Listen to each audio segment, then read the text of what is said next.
Olá,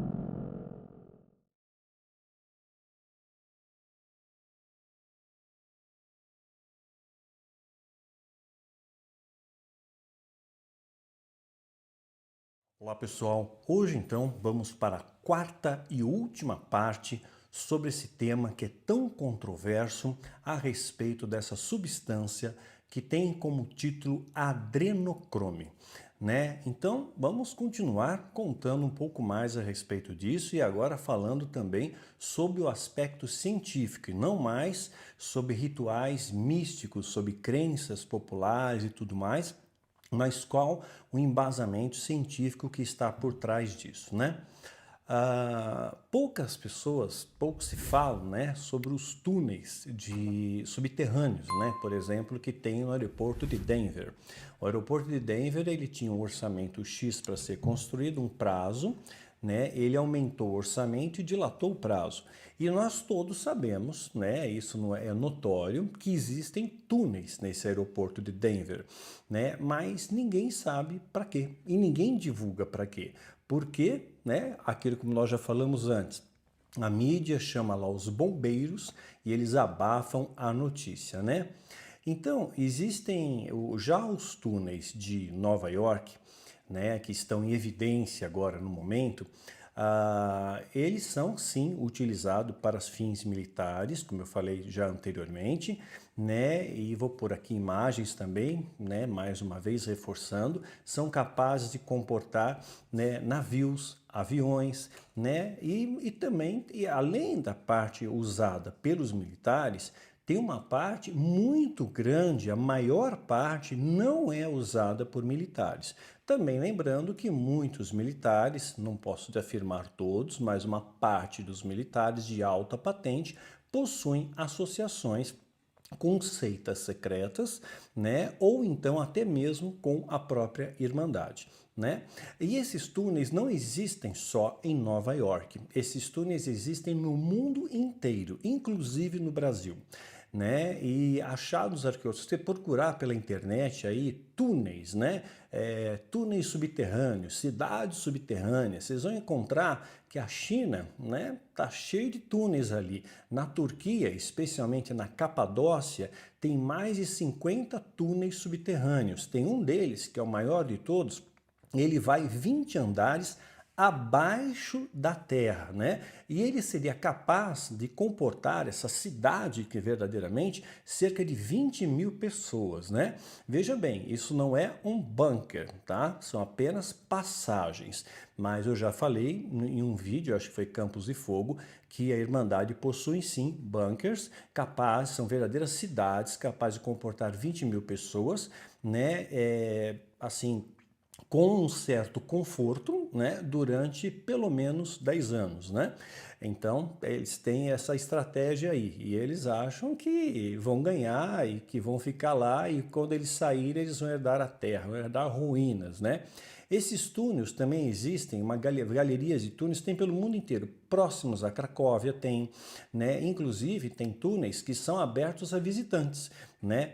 E esses túneis nunca, você pode pesquisar, túneis abertos a visitas. Tem muitas galerias e túneis, né, que são abertas a visitantes. Esse, por exemplo, que é 20 andares abaixo do solo, é permitido que entre apenas 100 pessoas de cada vez, né? E eles ficam limitados até o terceiro andar abaixo do solo, né? Não vão mais. São 20 andares. E os cientistas conseguiram explorar apenas 8 andares abaixo. Eles sabem que são 20, mas eles chegaram a explorar somente até o 8º andar abaixo do nível do solo, né? Porque, detalhadamente, melhor dizendo, né?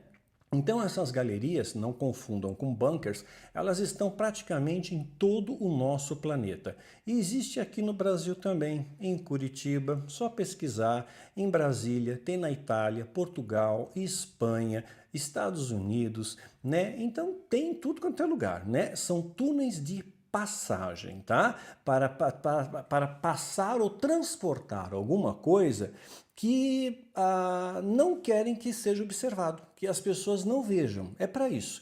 São túneis estratégicos, né? Para que as pessoas passem com coisas, objetos, pessoas, seja lá o que for, né? Mas sem serem vistas. Esse é o propósito, são túneis de passagens. Voltando então à substância aqui, o adrenocrome. Essa substância passou a ser estudada cientificamente a partir da década de 50, em paralelo com as pesquisas do MKUltra. Lembra do MKUltra?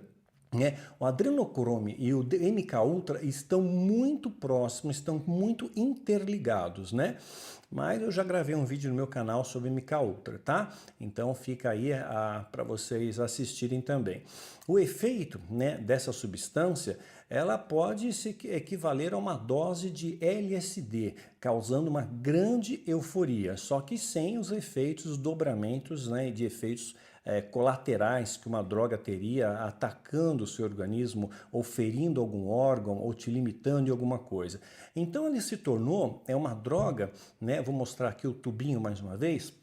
É uma droga que se transformou naquela sonhada fonte da juventude, né? Então é uma droga que é procurada, já falei anteriormente, por celebridades, por cantores, cantoras, artistas, atores, alguns políticos, né, para rejuvenescimento, né?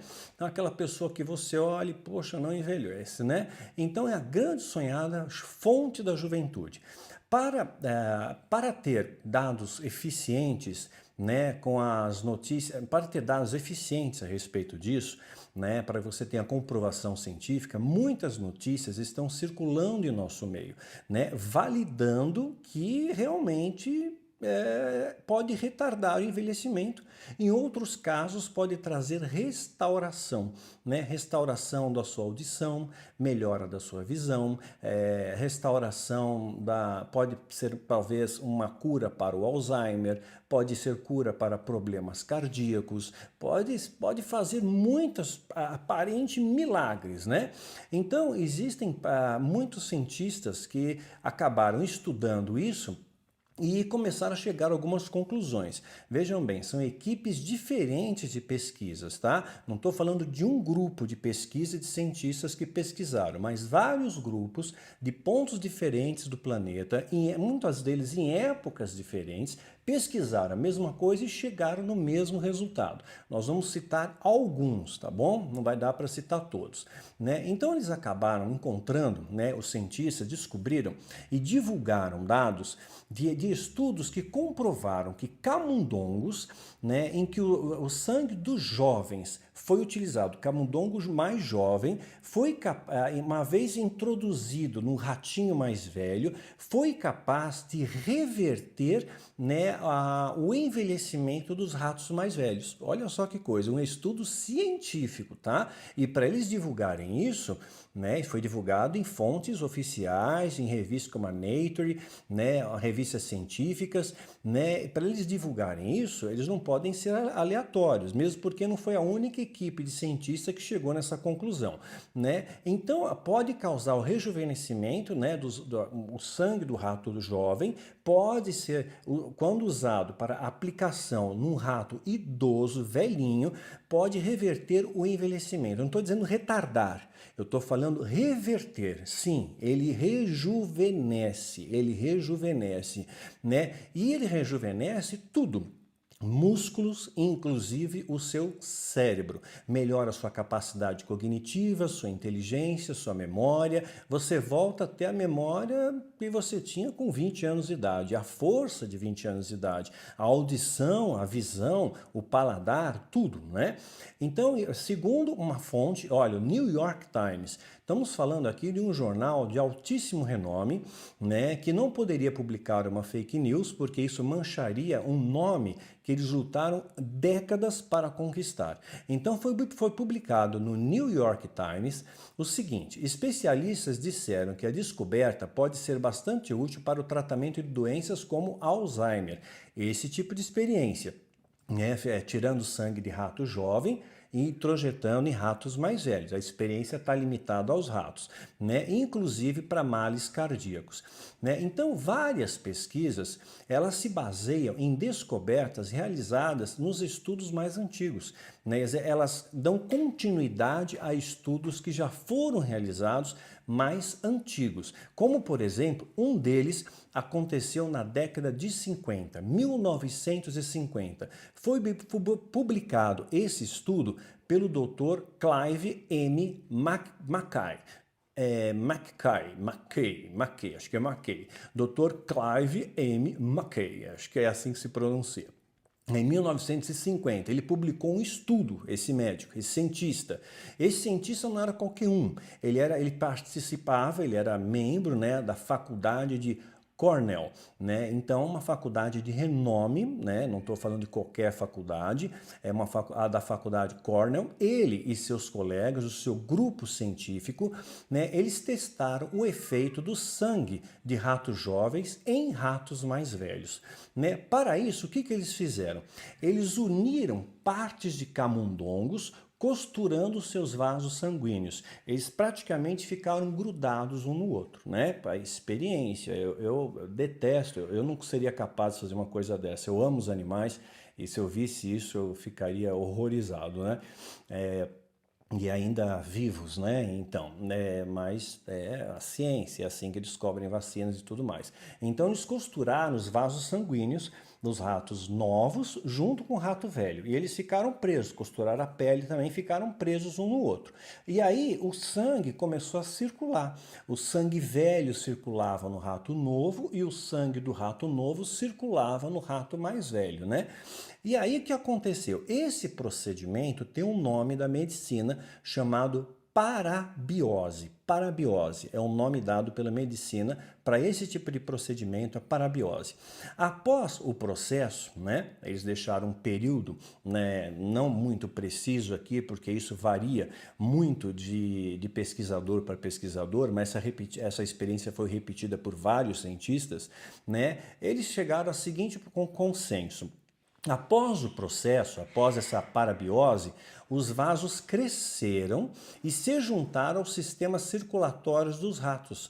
Dessa forma, o sangue do rato mais jovem corria para o mais idoso e vice-versa. Era o esperado, foi o que eu falei que acontecia. Começou a trazer essa circulação. Mais tarde, o Dr. Mackay, né, e seus colegas realizaram necrópsias nesses ratinhos, fizeram necrópsias e descobriram que a cartilagem dos ratos velhos parecia mais jovem do que antes. Olha só, eles fizeram e viram que alguma coisa mexeu. O sangue jovem interferiu e tornou mais jovem a cartilagem do sangue dos ratos mais velhos. Então, uma coisa curiosa isso, né? E lembrando, quanto mais jovem o rato, maiores são as chances. Por isso, o alvo são sempre crianças. Falamos já dos incas, maias, astecas, dos índices de desaparecimento de crianças do mundo, né? Então, pensa a respeito disso. Então, sempre quanto mais jovem, melhor. E o rato mais velho pareceu mais jovem. Depois da necrópsia, as cartilagens dele estavam bem melhores. Naquela época, os cientistas não sabiam dizer exatamente como que isso acontecia. Eles só sabiam observar o fato, o fenômeno, mas eles ainda não sabiam explicar o fenômeno, né? Então, e nem como os organismos dos animais se rejuvenesciam. Eles sabiam, era fato, estou observando. Você observa, mas você não consegue provar, você não consegue explicar como que isso acontece. Parecia um milagre, entre aspas, né? Porém, décadas depois, cientistas retomaram os estudos feitos por esse grupo de cientistas mais antigos. Então, eles deram continuidade nesses estudos já com uma base elaborada, já com uma base realizada por esses cientistas que começaram a estudar antes, já na década de 50, né? Décadas depois, então, tornou claro o que estava acontecendo. As células-tronco, hoje nós sabemos o poder das células-tronco, né? E a sua funcionalidade, ela é aplicada inclusive em diversos tipos de tratamento, né? Tornou claro que as células-tronco são essenciais para manter os tecidos vitais, né? Eles chegaram a essa primeira conclusão. Quando os tecidos são danificados, no caso dos ratinhos mais idosos, falando ainda dos experimentos feitos em camundongos, tá? As células-tronco agem e produzem novas células para substituir as que morreram. Então, essas novas células, elas estão sendo regeneradas. São células que são criadas jovens, rejuvenesce. Aí houve mais resultados ainda, ocorreram com uma outra experiência, né? E essa experiência só foi revelado o resultado dela em 2005 por um cientista chamado Thomas A. Randall, né? Thomas A. Randall. Em 2005 ele revelou o resultado de uma experiência. Não se sabe quanto tempo ele trabalhou nessa experiência, eu pelo menos não encontrei.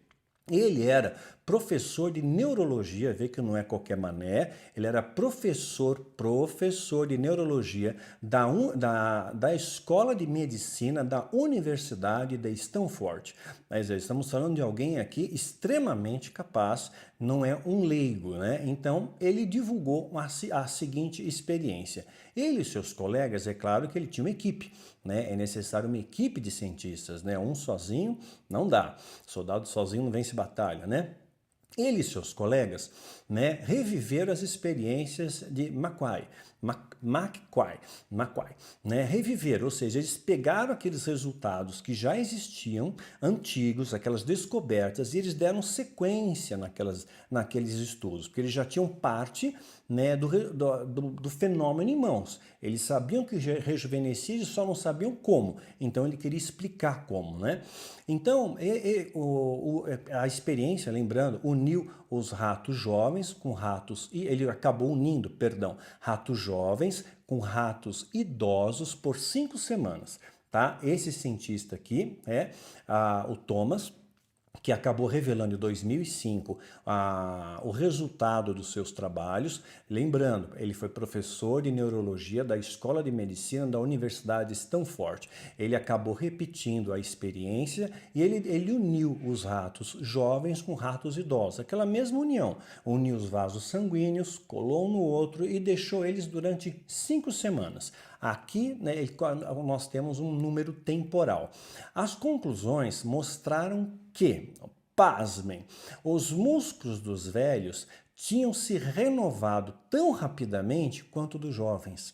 Imagina só, né, uma pessoa idosa, fraca, de repente ter seus músculos fortalecidos e ter a musculatura, né, como de um jovem, né? E ele comprovou isso com ratos, tá bom?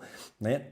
Além disso, os ratos mais velhos ganharam novas células do fígado a uma taxa juvenil. Então, o fígado deles produziu, foi rejuvenescido, literalmente, a uma taxa juvenil, como se fosse um fígado jovem. Não é incrível essa experiência, né? Eu tenho que tirar o chapéu. A experiência em si é interessante, né? Se desde que usada para o bem e usada de forma correta. Já os novos trabalhos de pesquisa mostraram que existe uma prova clara de como funciona o processo e oferecem uma explicação. Na verdade, existem mais de uma. Hoje, muitos cientistas encontraram as explicações para esses fenômenos, para esses resultados, né? E eu vou citar aqui algumas das explicações que grupos de cientistas acabaram apresentando, né? A chave de tudo vai estar nos níveis de algumas proteínas abundantes em ratos jovens. Então, quanto mais jovem, melhor. Maior serão essas taxas de determinadas proteínas. que são mais abundantes, olha, presta atenção no estudo, estou lendo aqui a conclusão do estudo dele, que são mais abundantes no sangue mais jovem e parecem despertar as células-tronco. Então lembra que os incas usavam crianças, né? Usavam crianças ali para sacrifício, né? Os maias também sacrificavam crianças, os astecas também. Lembram daquela rainha, né? Que se tomava banho com sangue de jovens de 10 a 12 anos, virgens, né? Sempre essa questão do jovem. Parece que eles acertaram por tentativa e erro, ou alguém revelou isso para eles, né? Talvez com pactos sobrenaturais. Mas aqui eu estou falando cientificamente. Então, de fato, foi comprovado cientificamente que a chave estaria em algumas proteínas mais presentes nos sangues mais jovens. E essas proteínas pareciam, elas despertam no mais velho as células-tronco, reativam essas células-tronco que vão fazer criação de novos tecidos no seu corpo, ou seja, vão rejuvenescer, vai ter um novo tecido, o seu coração, o seu pulmão, o seu fígado, as conexões cerebrais, você rejuvenesce, né? Essa experiência teve sucesso absoluto com os ratos, né? E os cérebros também foram muito rejuvenescidos, né? Eles tiveram uma melhora cognição, mais inteligência, maior percepção espacial, melhoraram a visão. Olha, foi uma experiência extraordinária. Tanto foi extraordinária que ela foi publicada numa revista científica chamada Nature, né? Nature, né? Uma revista muito respeitada. Ela não ia publicar qualquer abobrinha, né? Ela publicou um trabalho científico sério, feito por uma equipe de cientistas sérias, ligadas a uma universidade séria e respeitada, né? Então, eles fizeram o seguinte, aqui ó, o primeiro estudo publicado, né? No periódico dessa revista científica Nature, foi um estudo também saiu essa matéria que eu falei para vocês, os ratos dessa experiência repetida aqui, né? Mas também a revista Nature também publicou outros estudos de outros cientistas, dentre eles um liderado por um cientista chamado Saul Villeda, da Universidade da Califórnia, tá vendo? Nós estamos falando de pessoas, de médicos, de neurocirurgiões, de pessoas assim altamente capazes, de grupo de cientistas, de geneticistas muito bem preparados. Então, o Saul Villeda, da Universidade da Califórnia, ele acabou fazendo uma publicação nessa revista periódica, a Nature, que é uma revista muito séria, e ele diz o seguinte, que a transfusão de sangue por meio da parabiose, né, que eu já expliquei o que é, costurando os vasos sanguíneos, funciona mais que a extração de plasma dos ratos mais jovens. Então, em vez do plasma, o sangue em si é muito melhor, segundo esse cientista. E ele ainda sugere, ele fez experiência e diz que o melhor local para injetar esse sangue é no cérebro dos indivíduos mais velhos, que ajuda a funcionar eles ainda melhor, tá? O processo acaba criando novas criações neuronais, conexões neuronais, revertendo os efeitos da idade e melhorando significativamente a função cognitiva e memória dos ratos. Então, no nível cognitivo, a administração sistêmica de plasma sanguíneo jovem, sempre jovem, bem jovem, os ratos com idades avançadas melhorou deficiências cognitivas relacionadas com a idade, né? Tanto no condicionamento contextual, quanto a aprendizagem espacial e a memória. Olha quanto resultado, né? Houve também melhoras estruturais e cognitivas introduzidas pela exposição de sangue novo, né? Também acabaram sendo expostas também a essa experiência e como conclusão, eles chegaram que realmente o sangue mais jovem tem um potencial muito grande para rejuvenescimento, em parte através da ativação, segundo ele, em parte porque como é que funciona, né? Segundo ele, ele está atribuindo aqui esse rejuvenescimento, além do acionamento das células tronco, ele também está dando uma outra vertente, tá? Está acrescentando mais uma informação através das pesquisas dele. Ele diz que existe também a ativação de um elemento que é uma proteína cíclica chamada AMP, né, no hipocampo envelhecido. Essa proteína, então, indicaria que os ratos, né, teriam melhor capacidade mental, né? Os dados também indicam que a exposição dos ratos envelhecidos ao sangue novo, no final de vida, o ratinho já está quase morrendo. Você aplica o sangue novo, ele rejuvenesce. Surreal, a experiência disso. Publicada na revista Nature, né? Ele rejuvenesce. Ele vai chamar isso daqui de plasticidade sináptica, melhorando a função cognitiva. Houve um outro estudo feito em Harvard. Esse estudo realizado em Harvard, mais uma vez, estamos falando de uma universidade renomada, conhecida, reconhecida. Nós não estamos falando de qualquer fundo de quintal que fez uma experiência qualquer. Foram feitos estudos na Universidade de Harvard. E foram publicados esses estudos, tá ok? O segundo estudo merece aqui um destaque, porque ele descobriu algo além daquilo que a gente já falou. Então, segundo publicado, né, esse estudo em Harvard, segundo publicado na revista Science, outra revista séria, outra revista que não ia cair na idiotice de manchar o seu nome, conquistado há décadas, publicando um fake news, né? Afinal de contas, ela está falando de uma pesquisa realizada em Harvard por cientistas de renome, né? Essa experiência foi liderada pela doutora Amy Vargers, talvez meu inglês obviamente deve estar errado, mas é Amy Vargers. Né? Ela faz parte do Instituto de Células Tronco da Universidade de Harvard, ou seja, mais uma cientista renomada. Ela é líder desse Instituto de Células Tronco de Harvard, conhece muito o que está fazendo. Ela fez parte também daquele estudo de Stanford, né, em 2005, ela também participou desse estudo, mas ela ainda estava um pouco intrigada com os resultados obtidos naquela época. Então a cientista continuou os seus estudos, né, e descobriu que descobriu não sozinha, junto com a sua equipe, ela descobriu o que fez reverter o envelhecimento dos ratinhos foi o nível elevado de uma determinada proteína, ou seja, algo a mais. Isso não descarta os outros, tá bom? Não descarta as outras descobertas. É algo a mais que corrobora para esse fenômeno incrível de rejuvenescimento. Rejuvenesce pele, cabelo, tudo, melhora o cérebro, cria músculo, renova coração, quer dizer, é uma substância milagrosa, né? Então ela atribuiu, né, também, né, além daquilo que nós já falamos, a uma proteína a sigla é chamada GDF11, tá? GDF11, presente em abundância aonde?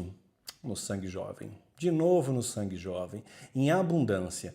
Para já a pesquisa de plasma de ratos jovens contendo essa proteína, o FGF11, em determinada quantidade, foi aplicada em animais mais antigos. Então, foi calcular uma quantidade proporcional ao peso do rato e tal, e aplicaram em animais mais antigos somente essa proteína, né? Com isso, a equipe descobriu que essa proteína estimulou no rato, naturalmente, o crescimento de novos vasos sanguíneos. Naturalmente, ele começou a produzir novos vasos sanguíneos, uma melhor irrigação sanguínea do seu corpo, mais neurônios, né, para o cérebro. Em vez do neurônio, a gente vai perdendo neurônio durante a vida, né? Mas aqui produziu mais vasos sanguíneos, melhor irrigação do seu corpo, um corpo mais saudável, e também criou mais neurônios no cérebro dos ratos mais velhinhos, substituindo os antigos neurônios e melhorando, além da capacidade cognitiva, a capacidade também olfativa. E não só olfativa, mas também visual, auditiva e tudo mais, né? Sensorial.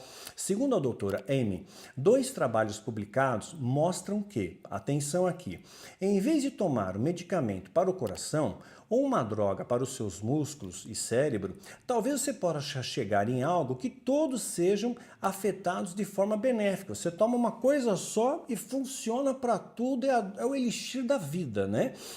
O segredo, segundo ela, está no sangue novo, né? Segredo esse que desde os antigos eles já tinham descoberto, né?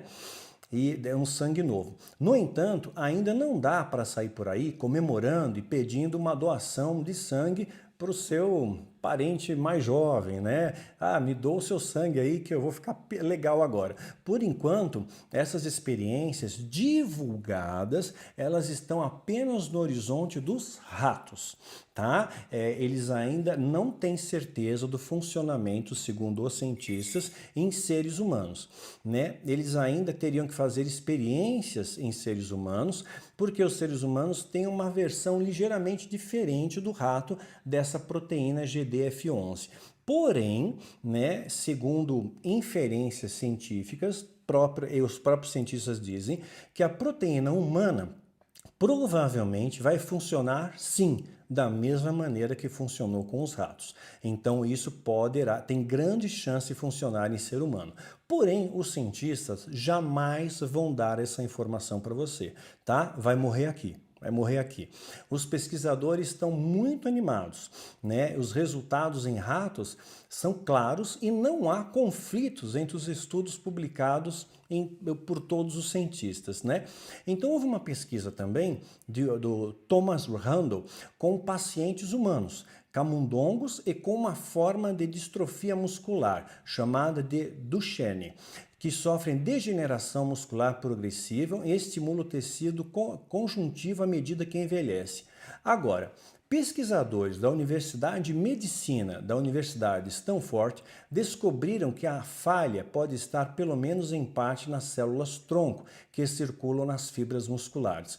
Um artigo, então, descrevendo as pesquisas mais robustas, as mais recentes, foi publicado no dia 17 de dezembro na Science, na revista Science Translational Medicine, né? Em suma, né, eles vão sempre falar para você que essa é uma experiência empírica, concreta, real, irrefutável, científica, né? Foi publicada em revistas científicas sérias, foram estudadas em universidades sérias por profissionais altamente capacitados, tá? Mas eles nunca vão dizer para você que eles vão fazer essa experiência em seres humanos. Nunca vão falar isso para você. Ou se falarem, vão dizer, isso está muito longe. A gente tem que fazer muitos testes ainda para a gente poder tentar fazer isso num ser humano. Nós estamos aplicando só nos ratos por enquanto para ter certeza. Perdão. No entanto, eu garanto para vocês, essa pesquisa já é feita em ser humano, ó, faz tempo, desde a década de 50, e hoje eles aprimoraram bastante. Lembra que eu falei no vídeo anterior? Os túneis, né, podem levar a vários locais, né? Tem túneis em tudo quanto é lugar. Pode levar a hospitais, como eu falei, não na entrada do hospital, mas uma parte mais isolada, onde poucas pessoas vão, no necrotério, por exemplo. Pode levar a universidades de medicina, né? Evidentemente não nas áreas mais movimentadas, mas nas áreas menos movimentadas, também no necrotério da Faculdade de Medicina, porque tem pessoas que morrem, ficam ali esperando, né? Então, pode ser usados em múltiplas situações, né? Pode ser transportada para laboratórios, para fazer testes com armas químicas, testes com vírus e com tentativa também de produzir antivírus, né? Antes de lançar uma pandemia, evidentemente, eles vão ter a cura antes, né? Então, esses são os fatos, tá? Então, eles têm comunicação, eles têm embasamento científico. Os testes humanos já foram realizados, sim. Eles começaram embrionamento, seu passo embrionário foi associado ao projeto MK Ultra desde a década de 50, mas a partir da década de 80, as pesquisas passaram a ser mais acirradas, mais conclusivas. E aí eles chegaram a uma fórmula, né, que hoje a gente vai chamar de adrenocrome, né, que sim, tem todas essas propriedades, mas ela só vai funcionar, né, mediante as circunstâncias que nós já mencionamos, tá? Então, o que nós podemos fazer? Agora você sabe de um fato, ok? O que eu faço? Eu sei a estratégia que o diabo está utilizando. E agora, o que eu faço para me proteger? O que eu faço para não cair nessa armadilha? Né? O que eu faço para que não me sequestrem, né? Ou não sequestrem meu filho ou minha filha, para, de repente, aterrorizá-los, que são jovens, de preferência, né? Vai ser essa faixa etária de 5 a 12 anos, né? E de repente aterrorizá-los e extrair adenocrome deles, né? Lembra que só sai 10 ml de cada vez o adenocrome puro, por isso que ele passa a ser caro, vicia e muito usado em alta magia e é usado desde a magia da antiguidade. Lembra que eu comentei, né? Os sacerdotes bebiam sangue, ficavam eufóricos pela adrenalina, seus subprodutos, né? A oxidação da adrenalina e também o adrenocrome, tá? Então, o que fazer? Vamos passar para vocês estratégias práticas, tá bom? Basta você seguir essas orientações que tem fundamento e esteio bíblico e você vai ter vitória nisso, tá bom? Então, a Bíblia diz para nós sermos prudentes, né? Então, nós simples como as pombas, mas prudentes como as serpentes. Como é que nós vamos agir então? Em primeiro lugar, papai, mamãe, você tem filhos nessa faixa etária? Fica de olho neles, não desgruda deles, tá? Mantenha os olhos neles, tá? Não se distraia, vai levar num parque, de repente você fica sentado lendo jornal, sei lá, distraído no celular. Não, mantenha atenção nele, tá? Já foi comprovado, tem um teste na internet de comportamento social com crianças, né? Comportamento social feito com crianças, então o rapaz vem até a borda da mãe, que está sentada num banco de praça, e ele fala, eu posso tentar dissuadir seu filho, sua filha, a vir comigo embora? E a mãe seguramente afirma, meu filho, minha filha jamais vai sair com você. Ela é orientada, ou ele é orientado desde pequena a não sair com estranhos. Ele foi lá, bajulou a criança, foi com o cachorrinho, distraiu, a criança gostou do cachorro e foi embora com a criança. Quer dizer, se fosse para valer, já era, né? Então, mantenha os olhos. Quando eu era criança, nós temíamos, né, a maneira talvez dos nossos pais nos protegerem de estranhos se aproximarem da gente, eles falavam que cuidado com o homem do saco.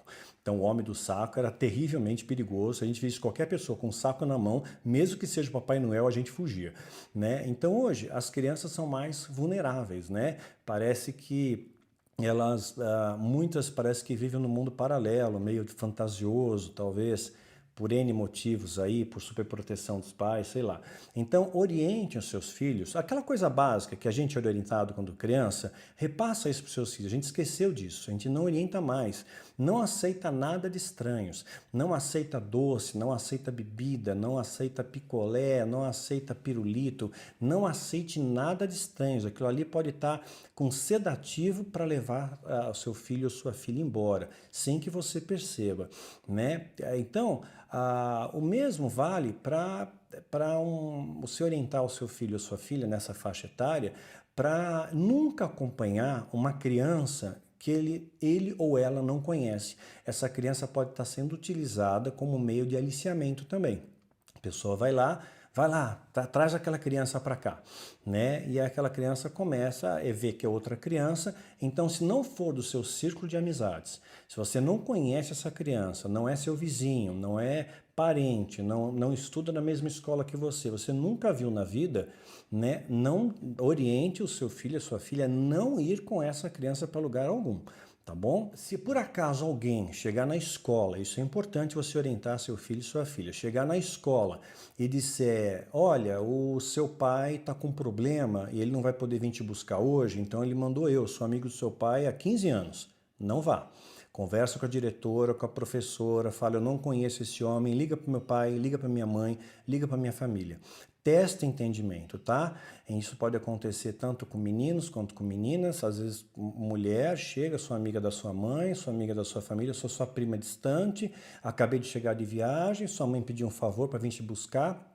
Tanto no meio de uma aula, sua mãe sofreu um acidente, olha, pediu para vir te buscar urgente, né? No meio de uma aula, né? Então não se deixe levar pela emoção, oriente os seus filhos, porque às vezes na hora do desespero a pessoa vai, né? E vira uma presa fácil, então não caia nessa armadilha, converse com o professor, com a professora, com a diretora, peça para entrar em contato com os seus pais, para ter certeza da informação, para você não cair nessa rede, porque é uma armadilha muito sutil, mas as crianças caem, né? Se chegar alguém, né, numa sala de aula, né, ou na saída, né, ver a criança ali alvo, né, e chegar alguém e dizer, olha, seus pais sofreram um acidente, estão no hospital, eu sou amigo deles, eles pediram para vir te buscar e levar lá. Provavelmente as crianças vão, né? A chance delas irem é muito elevada, mas se você orientar, né, elas não vão. Né? Então oriente elas, não saiam com estranhos em hipótese alguma. Pode falar que é primo, amigo, parente, pode falar o que for. Você não conhece, nunca viu? Não vá. Fala com o professor, fala com a diretora, fala com a segurança da escola, peça para entrar em contato com seus pais para confirmar isso, tá bom? Então isso é muito importante. Nunca saia com desconhecido. Se você é um pré-adolescente, tá na faixa aí de 10 a 12 anos, um pré-adolescente, e foi para uma baladinha teen, né? Nunca aceite bebida de estranhos. Pode ser um guaraná, pode ser um suco, pode ser qualquer coisa. Alguém que você não conhece, não aceita, não aceita. Nem aceita aquela velha história. Ah, aquela sua amiga lá comprou para você, mandou te entregar. Checa com a amiga primeiro, né? Checa com a amiga primeiro. Mas não aceite nada dado a você por pessoas que você não conhece. Desconfie de pessoas, oriente os seus filhos isso, para eles desconfiarem de pessoas que se aproximam de você com extrema gentileza. Sim, eles são muito carismáticos. Eles são gentis, eles elogiam, eles vão pela beirada, né? Então, que bonito o seu cabelo, eu tenho um cachorrinho em casa, quer conhecer meu cachorrinho? Né? Olha, eu tenho um bichinho em casa, quer conhecer meu hamster? Né? Vem aqui pertinho, aqui logo, né? Pertinho daqui. Né? Meu filho está logo ali e não está. Então, orienta os seus filhos a não caírem nessas ciladas, tá? Porque isso são as artimanhas mais comuns utilizadas, né? Jamais criança, e é bom pai e mãe orientar e reforçar isso diariamente, porque a criança parece que às vezes esquece, ainda mais essa faixa etária de 5 a 12 anos. Oriente a jamais entregar o seu celular na mão de alguém. Nunca entregue o seu celular na mão de um desconhecido. Jamais. Jamais na mão de um desconhecido. Mesmo que esse desconhecido seja uma outra criança. Você não conhece, não entrega, tá? Não aceite pessoas que você não conhece em suas redes sociais. Orientem isso também. E chequem, papai e mamãe, chequem as redes sociais dos seus filhos. Combinem, você vai ter rede social desde que eu tenha a senha também e eu possa acessar. Se você mudar a senha, eu cancelo a sua rede social, eu tiro o seu computador, né? Às vezes tem que ser um pouco mais rígido. Então, não aceite pessoas desconhecidas em sua rede social e também mantenha os seus perfis fechados. Não deixe o perfil aberto, porque aí o aliciador, ele vai ver, ele pode descobrir onde você mora, onde seu pai trabalha, onde sua mãe trabalha, a sua idade, o seu círculo de amizades. Ele vai ter muita informação a seu respeito e ele vai usar essas informações para te enganar. Então mantenha os seus perfis, as suas redes sociais fechadas. Só inclua quem é seu amigo ou sua amiga, tá bom? Seja prudente, tá ok? Né? Pais, eu oriento vocês. Eu sei que pode parecer estranho, mas nessa faixa etária a gente tem que ficar em cima, de 5 a 12 anos. instalem localizadores no celular dos seus filhos, né? Expliquem para eles que isso não é uma invasão de privacidade, né? É apenas uma forma de protegê-los e você saber onde eles estão, né? Então é importante, saiu ali do perímetro que ele falou que estava, você já sabe, ele saiu do perímetro, né? Então instale um localizador no celular dos seus filhos, é para a segurança deles, e é bom você ter um diálogo claro e franco com o seu filho, com a sua filha a respeito disso, né? Filhos, jamais dê informações dos seus pais para ninguém que você não conheça. Não conte onde seu pai trabalha, não diga onde sua mãe trabalha, não fala onde você mora, não fala que carro você tem, não dá informação alguma para estranho. Para estranho, não dê nenhuma informação. Seja prudente. São medidas protetivas, tá? Ah, mas e se eu sou adulto e de repente eu por algum motivo fui internado no hospital? E se quiserem roubar meus órgãos para fazer tráfico de órgãos, né? Como você falou, Daniel, lá num vídeo passado, retrasado, eu não sei, vem lá um enfermeiro satanista, um médico satanista, joga uma injeção de potássio, paralisa meus músculos, inclusive o cardíaco, que eu morro, dificilmente é detectado isso na necrópsia, né? E aí o que eu faço? Como é que eu me protejo? Então, se não for possível ter um acompanhante do seu lado, e mesmo às vezes tendo acompanhante, né, o acompanhante não vai questionar o médico que vem aplicar uma injeção lá no soro, você não sabe o que é aquilo, você não sabe o que é uma injeção de potássio, não sabe nem a cor, né? Então, tem muitas substâncias parecidas em cor. Então, eu vou orientar para você proceder da seguinte forma, né? Solicite alguém que tenha verdadeira e genuína autoridade espiritual. Não pode ser qualquer um. Tem que ser alguém com verdadeira... A autoridade espiritual é algo conquistado. Então, alguém que busque santidade, viva o que prega, né? E prega o que vive. Né? Alguém que realmente está procurando fazer o melhor, né? Alguém que não seja ambicioso, ganancioso, invejoso, não tô dizendo alguém perfeito, mas alguém que luta para buscar uma vida de santidade, que quer a perfeição, né? Uma pessoa ungida, uma pessoa separada, né? Então uma pessoa com autêntica e legítima autoridade espiritual, para que essa pessoa vá até o hospital que você está e unja, né? Com óleo de unção bíblico. E aí, pode ser azeite? Poderia, mas nesse caso eu sugiro óleo de unção bíblico, tá? Inclusive, não é propaganda, não é jabá, pelo amor de Deus, eu só dando uma orientação para vocês, tá? Tem a Claude Berger, o único que eu conheço no Brasil que faz o óleo da unção corretamente, biblicamente correto, tá? Usando todos os elementos importados, leva 2 meses para fazer, eu já fiz uma live com o Sérgio Sampaio. É só entrar no meu canal do YouTube e digitar Daniel Mastral, Sérgio Sampaio Live, ou Daniel Mastral Live, óleo da unção. Você vai acabar encontrando esse vídeo aí, é tudo muito bem explicado. Lá vai ter todos os dados, o site, os dados dele e tudo mais, tá bom? Fica uma dica, é importante você ter o óleo de unção legítimo. Eu tenho, eu sugiro que você tenha, tá bom?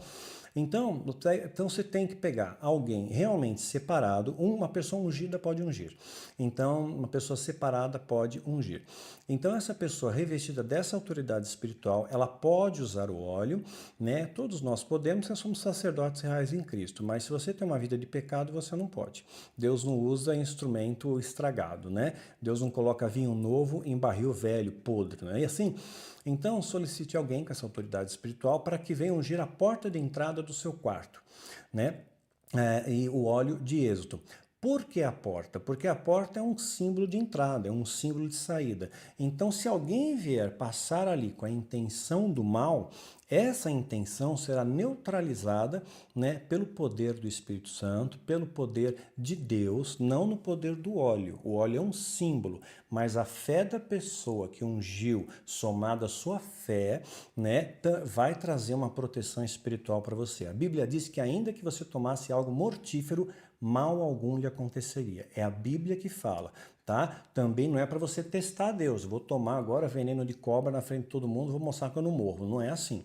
Aí você está testando a Deus, você vai morrer, né? Então esse é um caso específico, tá bom? Olha só o que presta atenção nesse texto. Está em Êxodo, né? Orientação de Deus. Eu passarei pela terra do Egito essa noite.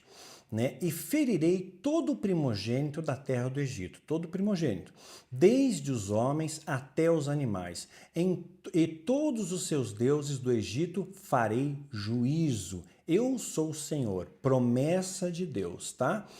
Aquele sangue vos será por sinal nas casas em que estiverdes. Esse sangue que eles aspergiram nos umbrais das portas, que era um símbolo de entrada, né, e saída, então ele tipifica o sangue de Cristo na cruz, tá bom? O óleo é um símbolo, um dos símbolos do Espírito Santo. Vai ter a mesma coisa, você protegeu ali, você ungiu, você pediu uma proteção especial. Agora, não é uma coisa estranha? Aí vou continuar aqui. Vendo eu o sangue, passarei por cima de vós, ou seja, você não vai ser atingido por um mal, né? Maldição sem causa não encontra pouso. E não haverá entre vós praga de mortandade, né? Você não vai morrer, né? A não ser que seja na permissão de Deus. Não haverá praga de mortandade quando eu ferir a terra do Egito. Está em Êxodo 12, de 12 a 13. Se Deus vai passar, Deus não conhece os seus filhos? Então por que ele pediu um sinal? Se ele é onisciente, ele sabe, né? Quem é que vai passar, quem é hebreu, quem não é, quem é egípcio, Deus não sabe diferenciar? Precisa marcar a casa, né? Não. Sabe o que acontece? Né? Aspergiram sangue nos umbrais das portas. Eles deram ali um sinal, dizendo: aqui mora um filho de Deus, né? Olha só o que diz o salmista. Lançou sobre eles o ardor da sua ira, a ira de Deus, furor, indignação e angústia, mandando quem? Maus anjos, ou algumas traduções, anjos portadores de males, contra eles. Ou seja, esses são anjos de justiça de Deus, vindos por ordem de Deus, não são os anjos caídos, tá? Diferente. Esses anjos considerados maus ou portadores de males são anjos que fazem justiça de Deus, como aquele anjo que matou 185 mil homens do exército de Senaqueribe, né?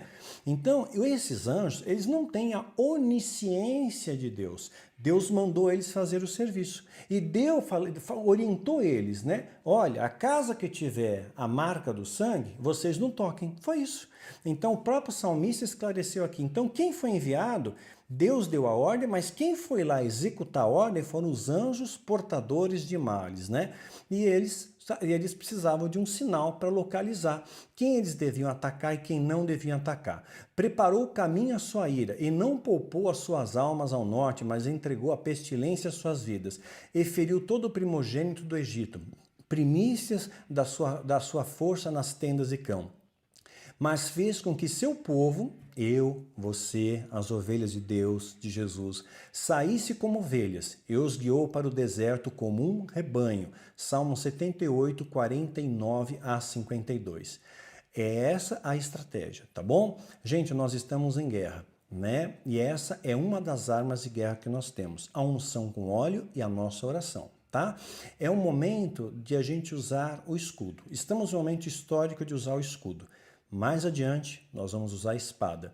E na capacitação de Deus, eu espero poder ensiná-los a combater o bom combate, né? Ser mais do que vencedor e manusear muito bem a espada da fé e mantê-la muito bem afiada com toda a autoridade que Cristo lhe dá. É isso, gente. Recado dado. Prudência tem que ser feita. Que Deus te abençoe e te guarde.